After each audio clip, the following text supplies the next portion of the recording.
Let's see here. Playback speed. I'm going to go 1.5. That'll make it faster. There we go. I'll focus on the implications of naturalism and then give reasons for why certain phenomena, the universe's beginning, fine-tuning, consciousness, rationality, human dignity and morality, even the problem of evil, are far less surprising or shocking if a personal God exists than on naturalism. That is, the context of theism is more natural than naturalism itself and provides a better fit for the disparate phenomena that we take for granted. So no, that's the dumbest fucking premise I've ever heard. Everything about the universe appears to be completely impersonal, appears to not give a shit about us one way or the other, but actually that fits in better with the idea that there is a personal God that cares about us than it does with the idea that there isn't that. So that's stupid. That's just flat out, right out of the gate, wrong. It's the most absurd premise on the face of it. So I'm looking very forward to seeing how this guy will possibly justify that. Let's go. Oh, I shall proceed with unperturbed pace, deliberate speed, and majestic instancy. The clip that we're about to watch is Paul. And then, by the way, there's this guy. This guy. You guys remember this guy? This guy. Copan's opening statement in the debate that he recently had with Stephen Woodford of the Rationality Rules YouTube channel. The topic of discussion was, is it reasonable to believe in God? And Paul Copan's opening statement was such a withering attack against materialism that I wanted to feature it on this channel and play it through in its entirety. Let's have it. How do we define theism and I can't wait. Wait, he doesn't do the subtitles for the rest of it. So I know some of you guys will be lost if I don't fucking slow it back down. All right, I'm going to slow it to 1.25, though.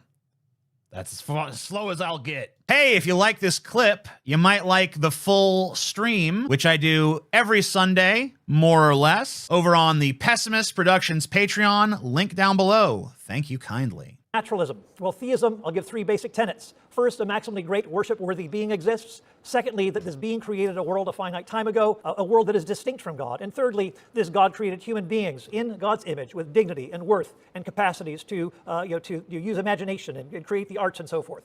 Naturalism. All right. Also three tenets. We can call them three isms. No, there's way more than three tenets of naturalism. There's way more than three tenets in Christianity too, honestly, but whatever. I guess we're just being intentionally reductive for the sake of sophistry, right? Cool. The tenet of materialism.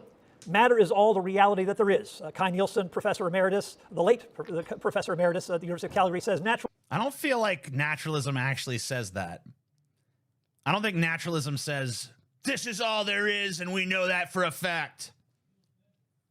I think that what it says is, this is all we know about. If there's anything beyond this, we don't know what it is. We don't know. We don't have any means of looking at it. So it's immaterial to us. Literally immaterial.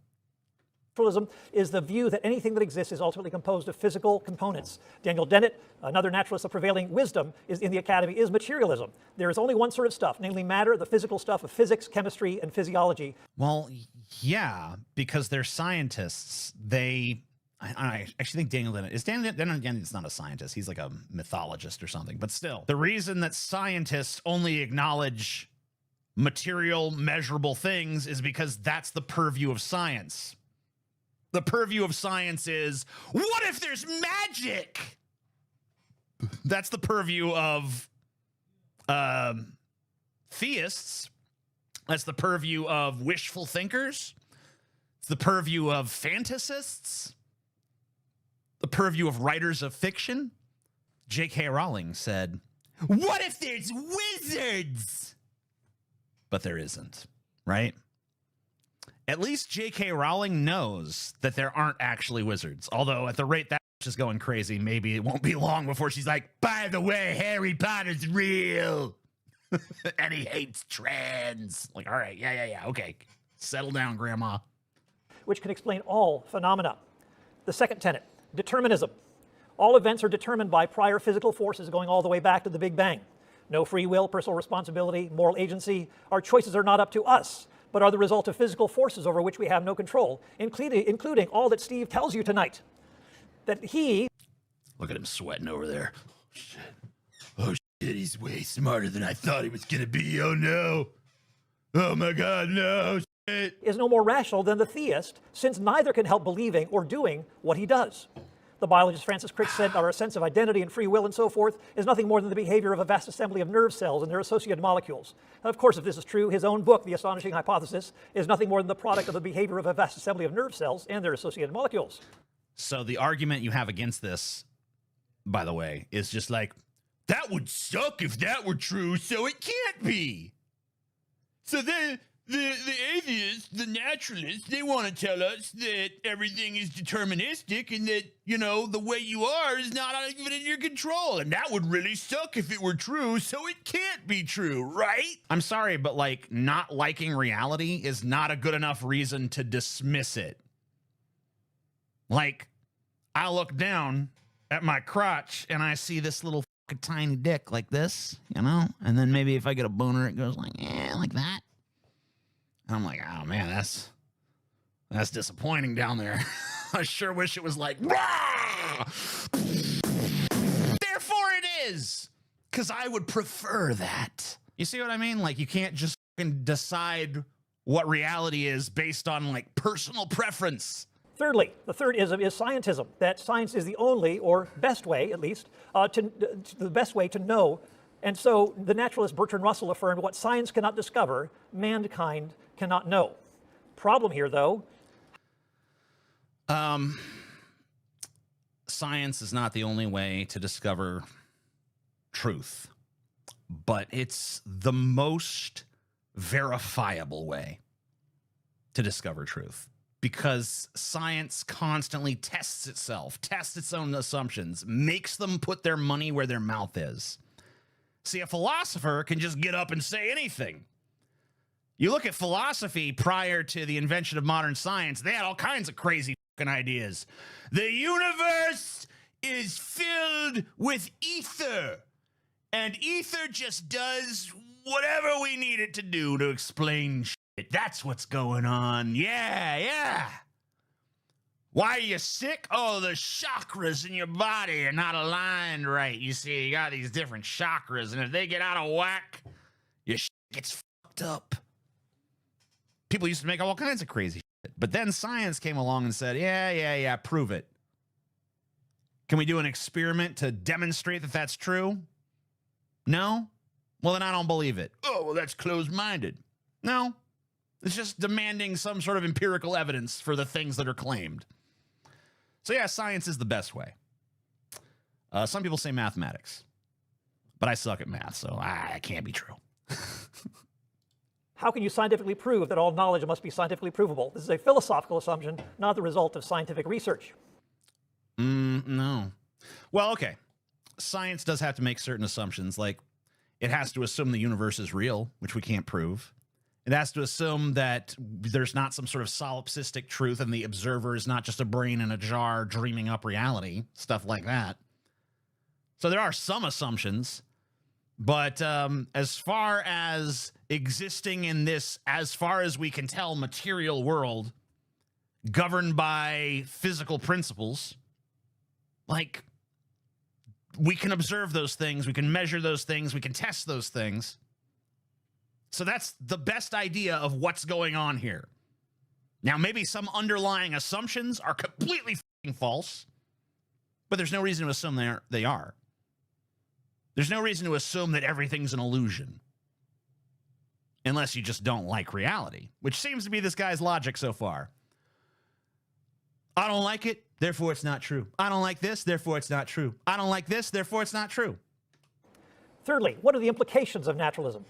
Fundamentally, naturalism undermines all the things that we have understood that make us human. It strips us bare. The naturalist philosopher Jaegwon Kim says naturalism is imperialistic. It demands full coverage and exacts a terribly high ontological price. Bite the bullet. Embrace the starkness of naturalism and don't borrow from a worldview like theism, in other words. The naturalist Hugh Price says that since the 17th century, the regions under threat are some of the most central in human life, and he gives 4 M's. Morality, human dignity, moral duties, objective right and wrong, virtuous character. Modality, being able to choose between options, free will, moral responsibility. Meaning, objective meaning, making sense of it all, associated with purpose and objective identity that human beings have. And then the mental, the self or self-consciousness, the interperson, first-person awareness, intentionality, and even life after death. Theism. Oh no. Wait a minute. Do you mean under the naturalistic worldview? I don't get to go to a magical place in the sky after I'm dead. Oh no, I'm so scared. This guy, who we have been presented as like, this is a great philosopher. Listen to the great philosopher speak. His entire argument so far has just been, man, naturalism sucks. You know, it's like there's no objective morality. There's no objective meaning. There's no afterlife, you know.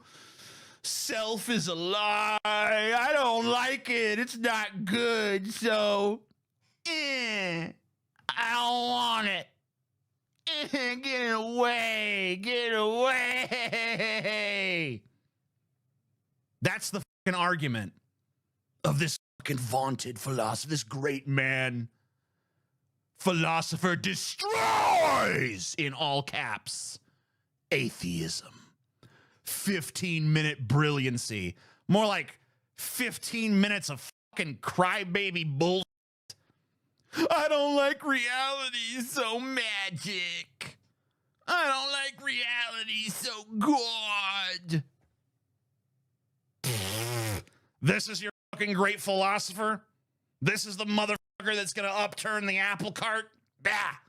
Bah! Affirms these 4 M's and more, which are central to our humanity. All of these things are not an central to our illusion. humanity. Fuck off. You know what's central to our humanity? Big tits. Big tits are central to our humanity.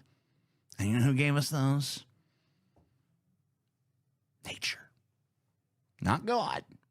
Nature gave us those. Nature gave us big tits. Nature gave us drugs. Nature gave us pattern-seeking brains to look around the world.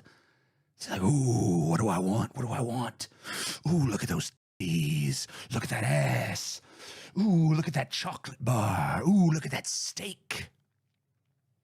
Ooh, look at that mountain. Bet you if I climb that, I get that nice little adrenaline spike I'm addicted to. Oh, yeah. Look at that motorcycle. Brum, brum. Yeah, I like riding that. That'll make me feel fucking good. Feel the wind in my fucking hair. Brrr. It's dangerous, but I kind of like that. Those things are humanity. The bullshit you talk about, just a bunch of pretense. Bunch of gibberish. Bunch of shit we tell ourselves, make ourselves feel good. We're moral. Oh, yeah, there's objective morality.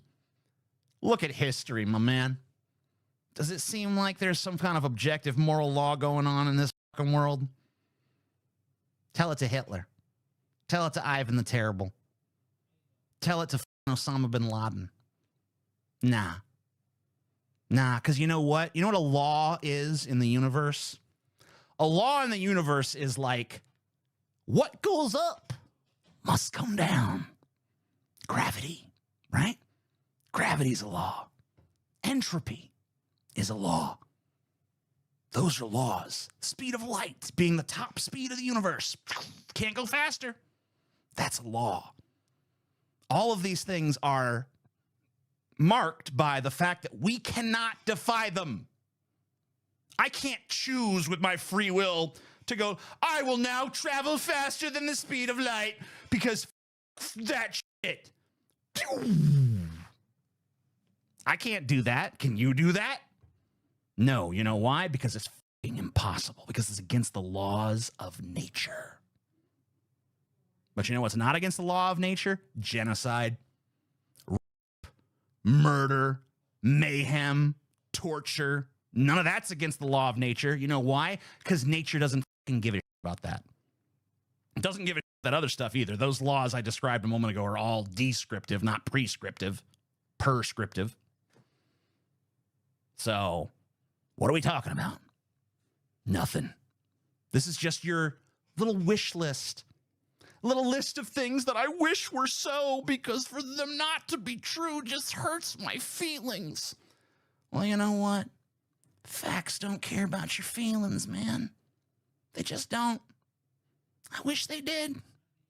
I wish that the universe looked at man, looked at our plight, and said, we should take some mercy on these little monkeys on this fucking ball of shit. We should take some fucking pity on them. We should set them right. We should set them on the right path. Give them all the stuff they want. Give them all the goodies they need.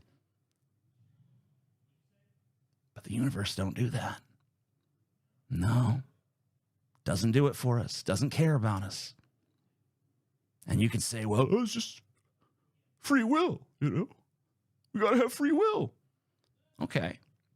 Well, what happens when someone uses their free will to shoot you in the fucking head? What free will did you have in that exchange? None. So how does that make sense either? It doesn't. But that is what strict naturalists typically claim. In making my case, as I said, I'll call upon a number of leading naturalists to help reinforce my arguments in making the case for theism. Okay. This is what is the inference to the best explanation, which hypothesis is more natural, more unifying, more basic, and accounts for the wide range of evidence. I just realized I wasn't supposed to drink this soda. I'm going to burp again. Ah, oh, damn it. Don't burp, don't burp, don't burp. We have in so many disparate areas. The evidence suggests a transcendent source of vast power, intelligence, supreme value, consciousness, creativity, freedom or agency.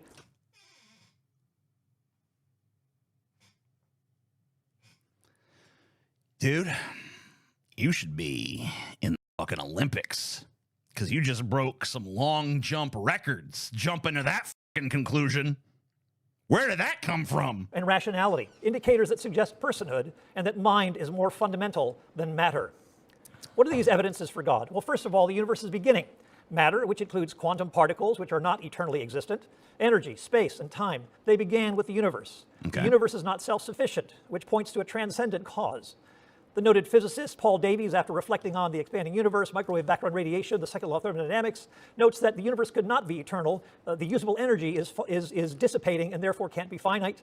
And so... Yeah, I mean, pretty much any scientist will tell you the universe is going to end. It is finite. It had a beginning. It'll have an end. So what? Nothing about that says to me, God must be real because the universe started and it's gonna end. Therefore, God. Why? Why do we need God? Why does God need to get involved in that process? Why does God need to be some piece of this puzzle? Pretty sure, look, we got the puzzle lined out in front of us, right? And do we have all the pieces in place right now? No, obviously not. Might one of those pieces that we don't have figured out yet, might that be the God piece? Oh, shit, there it is. Maybe. But until we come across that motherfucker and, oh, shit, it fits right there, until we figure that out, there's no reason to just assume. It's like every bit as ridiculous as assuming that just because gold exists, leprechauns exist. Well, if there's no leprechauns, then why would there be gold? You know, we know that pots exist. We know that rainbows exist. We know that gold exists. Therefore, it stands to reason that leprechauns would also be real so that they could put gold in the pots and put them at the end of the rainbow and guard it from humans, you know? It's just common sense. Why? Why? Why is God any more credible than any of the other crazy, wacky shit that human beings have made up to make life more interesting? Unicorns and fairies and goblins and wizards and warlocks and big old sea monsters. Oh, it's the Kraken. Oh, he's gonna eat you. Why, of all the bullshit we've made up, is this one the real one? Oh, yeah, this has got to be it. And then of all the gods we've made up, because remember, it's not like we just made up one god. We've made up fucking legions of legions of legions of gods. Tons of them. It's one of our favorite fucking pastimes. Back in the day when we were tribal, every tribe had its own fucking god. That's, you know, Grego Mohim. Grego Mohim rule atop the mountain. When the rain come, it is because he will it. When the crop good, it is because Grego, whatever I said his name was, deems it to be good. When it is bad, we have displeased him. Kill the virgins. Stab them. He wants their blood. That will fucking assuage his anger. Humanity has already shown a proclivity to do this behavior of making up gods, right? Like Zeus. Who's Zeus? Guy with a long flowing white beard atop Mount Olympus. And he controls the rain and he throws down the lightning bolts. And who's Odin? White flowing beard. Wise man who rules in Valhalla. And who's Yahweh? Wise old man, flowing white beard, who's gonna make sure that I go to heaven. Because I don't want to die. So I'm going to go to heaven, and I'm going to be there with Jesus, and we're going to play the harp. Ding, ding, ding, ding. And there's going to be streets paved with gold, and we're all going to live in a big mansion made of flowers, and we're going to frolic happily forever. Whee! Give me a f***ing break, bro. Hogwash, horse shit, bullshit, rat shit, cat shit, bat shit, every kind of shit. Davies asks, what caused the Big Bang? He says, it seems to me we don't have too much choice. I should say that Davies is a believer in God. He says, but a noted physicist, he says, either something, these are the two options, either something outside of the physical world or an event without a cause. William Rowe, a naturalist, late naturalist. No matter what your worldview is, there has to have been some kind of event that didn't have a cause. Okay? There has to have been. There has to have been some uncaused event at some point. Otherwise, there wouldn't be anything, right? So here's what we know. We know the universe exists. We know the Big Bang happened. So maybe that was the fucking event that didn't have a cause. Because if you invent a cause for that, and you say, well, it must have been God. Well, then what caused God? Well, he doesn't have a cause. He's eternal. Okay, well, why? Why does he get this magic exemption? Oh, well, because we made him up, and he has magical properties, and he can be whatever we want him to be. Oh, okay. Once again, not accountable to any evidence, not accountable to any proof, not accountable to any experimentation. He just is whatever we need him to be. Just like the philosophers of old, the ether is everywhere. The ether controls our destiny. Putz. Says it has to be acknowledged that the Big Bang theory does give credence to some sort of creator. No. A Big Bang needs a Big Banger. If it did, if the Big Bang gave credence to the creator, if the Big Bang needs a big banger,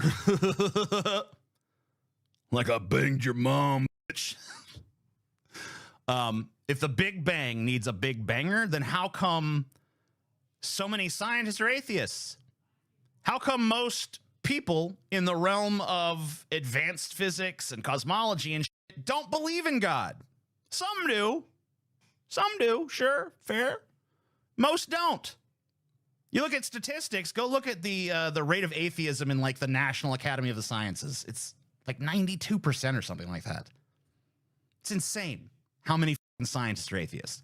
And yet this guy is going to stand here, not as a scientist, but as some wishful thinking philosopher and tell us, like, actually science proves God, you guys. No, it doesn't. If it did, then there wouldn't be all these atheists in the realm of science. That's not an appeal to authority. That would just follow logically, right? Like, if this was the means by which we know God, then the people who are the best at it would be the most godly. That just stands to reason, does it not? The Nobel Prize-winning physicist Steven Weinberg preferred a beginningless or steady-state model of the universe and disliked the Big Bang because it resembled Genesis 1 too much, because it says, in the beginning, God created the heavens and the earth. It appears that the beginning of the universe is our first miracle, as it were, which would then set the context for other possible miracles like the bodily resurrection of Jesus. Secondly, the universe is fine-tuning. If you're a betting... no, not the fine-tuning argument for the 12 millionth time. Oh, no, I thought this was going to be something new. It's nothing new. It's nothing new. All right, let's have it. Come on, fine-tuning argument for the 12 millionth time. Let's hear it. Person, do you go with naturalism or I'll theism use on this this? opportunity to put If you're a chapstick naturalist, on. you're trusting, you have faith, that a lot happened without a powerful agent and mind to begin and guide the process to arrive at human beings. Not only do we need a universe, which is not eternal, the universe must have 3 characteristics in addition. It has to be, first of all, life permitting. Man, this guy is obsessed with things having 3 characteristics. I'm pretty sure that lots of things have more than 3 characteristics. This seems reductive and stupid. I don't feel particularly like refuting the fine-tuning arguments for the 12 millionth time. I pretty much got this guy pegged, I think. This guy is a wishful thinking douchebag who simply looks at reality, doesn't like it, wishes God were so, and then he must be, because that's just the conclusion, right? I would prefer there to be a God, therefore there is. Not impressed. This guy sucks. F-. I dismiss him from my presence. Goodbye.